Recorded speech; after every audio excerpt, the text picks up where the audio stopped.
Assalamualaikum warahmatullahi wabarakatuh. Kembali lagi bersama saya Firman Ramdhani, psikolog di Mind Institute.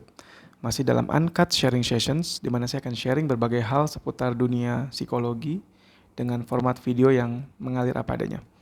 Pada video kali ini kita akan membahas mengenai salah satu kutipan dari Albert Ellis, salah satu tokoh favorit yang mengembangkan dan menemukan dan menciptakan metode REBT, Rational Emotive Behavior Therapy, yang mirip banget sama CBT.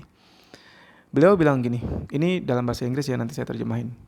The best years of your life are the ones in which you decide your problems are your own. You do not blame them on your mother, the ecology, or the president. You realize that you control your own destiny. Terjemahannya kurang lebih gini. Tahun-tahun terbaik dalam hidupmu adalah ketika kamu menentukan bahwa atau memutuskan bahwa masalahmu itu adalah dirimu sendiri. Ya, garis bawah itu. Kamu tidak lagi menyalahkan itu kepada orang tuamu atau teksnya dibilangnya your mother ya, spesifik, ibumu. The ecology itu lingkungan, kalau nggak salah ya. Or the president, presiden atau mungkin government atau pemerintah ya. Kamu menyadari, you realize that you control your own destiny. Kamu menyadari bahwa kamu punya kontrol, punya kuasa, bisa mengontrol takdirmu sendiri. Nah, penting banget dari quotes satu kalimat ini, banyak hal yang sebenarnya important. Kita jadi ngomongnya campur-campur bahasa Inggris. Penting banget.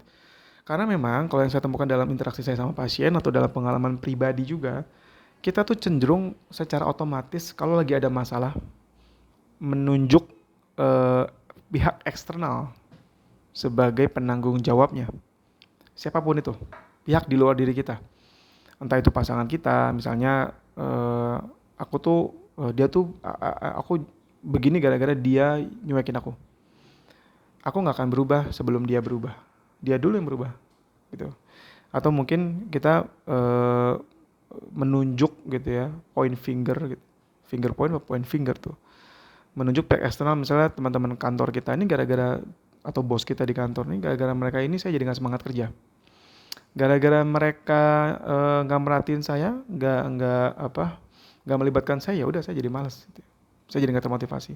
Atau kita menunjuk pada masa lalu kita yang jauh gitu, misalnya gara-gara orang tuaku yang dulu nggak ngerti parenting, saya jadinya begini, saya jadi sangat pencemas. Gara-gara saya dibully sama teman-teman kelas saya waktu SD, saya jadi begini dan seterusnya. Atau gara-gara macet nih saya jadi telat. Itu kan sama, menunjuk eksternal, faktor eksternal menjadi penanggung jawab dari problems kita. Sedangkan si Albert Ellis bilang, ketika kamu memutuskan bahwa masalahmu adalah dirimu sendiri, itu adalah the best year. Nggak nanggung-nanggung, the best year. The best tuh paling baik, and the best tuh the best ya paling gitu ya. Yang paling kan yang paling, namanya paling itu pasti nomor satu gitu. Nah, karena otomatis ini bisa jadi pada beberapa orang atau kebanyakan orang ini jadi nggak sadar dia ngelakuin itu. Jadi natural gitu, jadi sunnatullah gitu. Sunnatullah jadi natural lah. Jadi sesuatu yang ya udah apa adanya begitu. Nah, ini punya resiko. Resikonya adalah dia jadi nggak menunjuk ke diri dia sendiri kan. Karena sudah natural dan otomatis nunjuk keluar. Dia nggak nunjuk ke diri dia sendiri dan akhirnya susah sekali menemukan problem solving yang konkret. Misalnya kalau tadi dia merasa dia tuh begini di dalam rumah tangga gara-gara pasangannya dia. Nah, artinya kan pemecahan masalahnya atau problem solvingnya adalah pasangannya berubah, ya enggak? Aku begini gara-gara kolega atau bosku di kantor. Artinya problem solvingnya adalah bosku yang berubah atau kolegaku berubah. Lah kan susah ya. Atau macet, ya harusnya macet. Gubernur bikin gak macet. Ya mungkin aja bisa gubernurnya, tapi ya itu sesuatu yang di luar diri kita sehingga kita nggak punya kuasa. Kita nggak punya kuasa, kita nggak bisa bersentuhan langsung untuk menyelesaikan masalah itu karena itu di luar diri kita. Dan akhirnya kita frustrasi. Frustrasi dalam artian kok nggak berubah-berubah, kok masalahnya nggak selesai. Karena problemnya kita lempar keluar diri kita. That's why kenapa saya sepakat ketika Albert Ellis bilang the best year.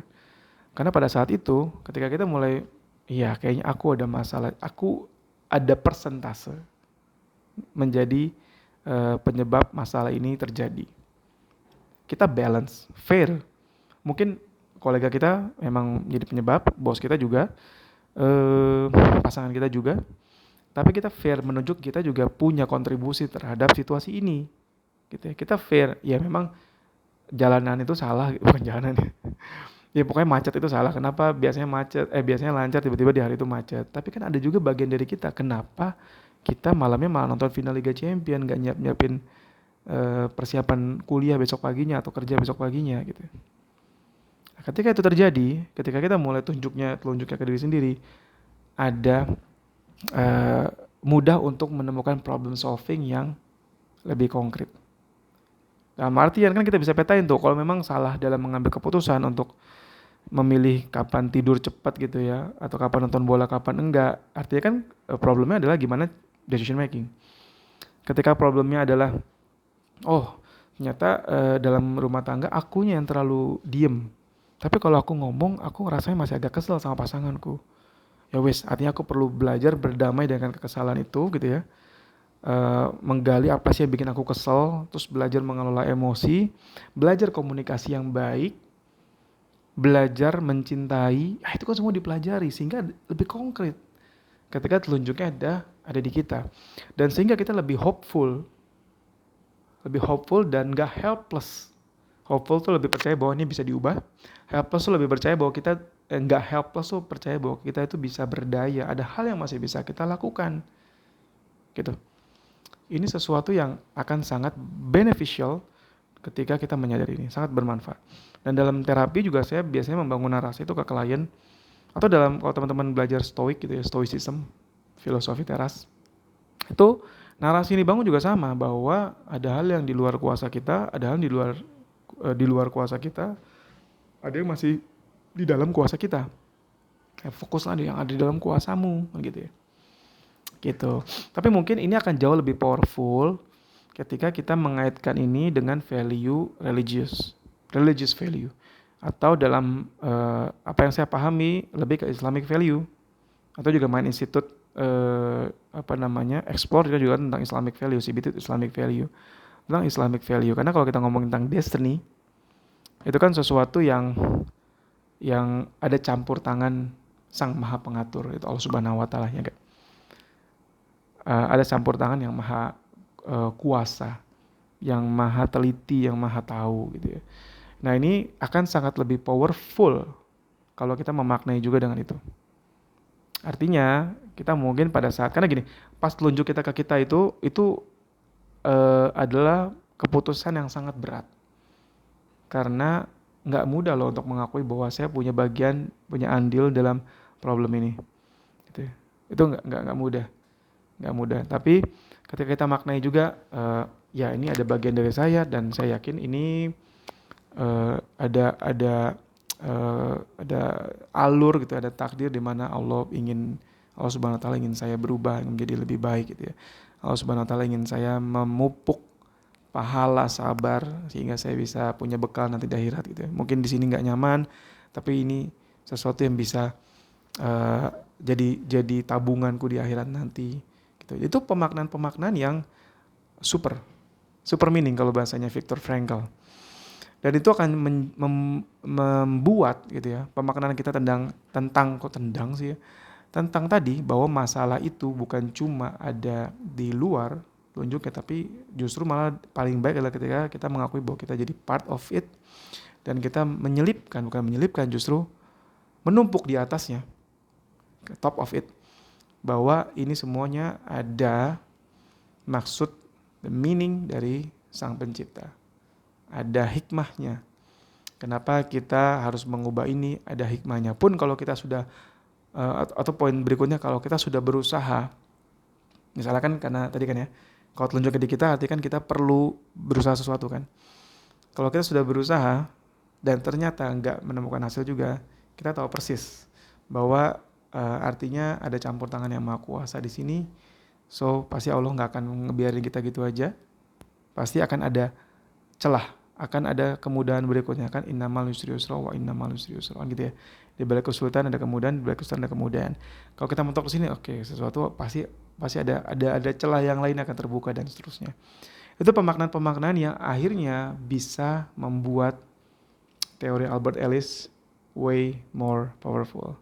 Jadi kalau kita lengkapi, tadi Albert Ellis bilang, the best years of your life are the ones in which you decide your problems are your own.